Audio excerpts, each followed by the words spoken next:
আমি ইব্রাহিম খলিল বিন ইসমাইল যদি মরে যাই, আমার সমাজের 200 জন মানুষ এসে আমার জানাজায় উপস্থিত হবে। আমার জানাজার পরে জোহরের সলাতের ওয়াক্ত হয়েছে, মসজিদে আজান হয়েছে, অথচ ওই ফরজ সলাত আদায় করার জন্য মসজিদে 5 জন ব্যক্তি গেল না। বলেন তো জানাজার সলাত গুরুত্ব না ফরজ সলাত গুরুত্ব? কথা মনে হয় বুঝতে পারছেন না আপনারা। আমি ইব্রাহিম খলিল মারা গেলাম, জানাজায় উপস্থিত 200 জন।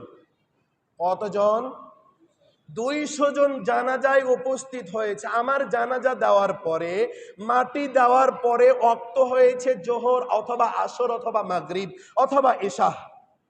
এখন এই জোহর নামাজ, আসর নামাজ, মাগরিব নামাজ অথবা এশার নামাজে ওয়াক্তটা হওয়ার পরে, আজান হওয়ার পরে জানাজা হয়েছে, মাটিও দিয়ে দিয়েছে আমাকে। এখন জানাজায় 200 জন, বাহিরকার কেউ আসেনি, সমাজেরই সবাই। 200 জন সমাজের মানুষ আমাকে জানাজায় উপস্থিত হয়ে মাটি দিল। আর ফরজ সালাত আদায় করার জন্য 5 জন ব্যক্তিকে পাওয়া যাচ্ছে না। বলেন তো আমরা কি আমাদের নিজের কর্মের জন্য কখনো ভেবে দেখেছি?